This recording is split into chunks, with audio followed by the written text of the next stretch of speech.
Galatians chapter 6. Bear one another's burdens, and so fulfill the law of Christ. In this chapter, Paul provides practical instructions for the Galatian believers on how to live out their faith.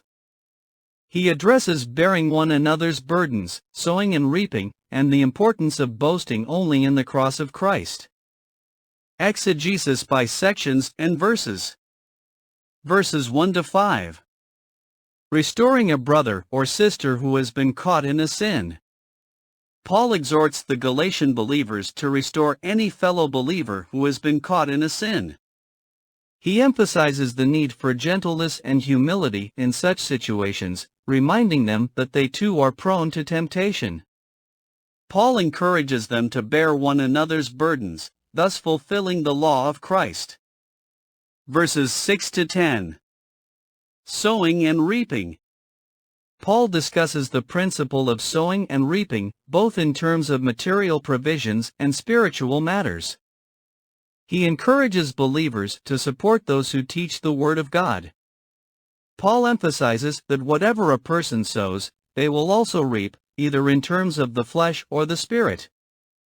He urges them to not grow weary in doing good, for in due season they will reap a harvest if they do not give up. Verses 11 to 16. Boasting in the cross of Christ. Paul addresses the issue of circumcision.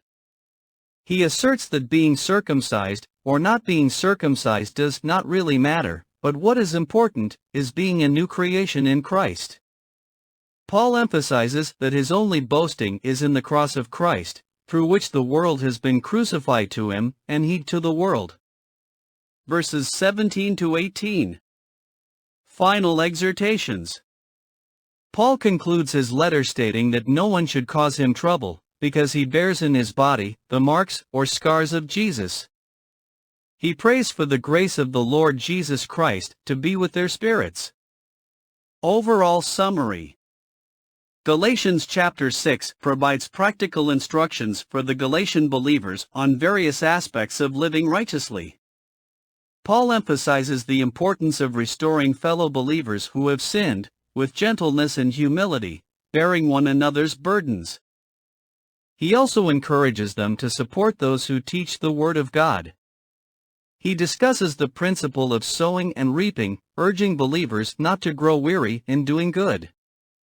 Paul underscores that what truly matters is being a new creation in Christ, and he boasts only in the cross of Christ. He concludes the letter with a final exhortation and a prayer for the grace of the Lord Jesus Christ to be with them. The chapter provides practical instructions, reminding believers to exhibit love, generosity, and humility, and to focus on the transformative power of the cross. It encourages them to walk in the Spirit, bearing one another's burdens, and living as new creations in Christ.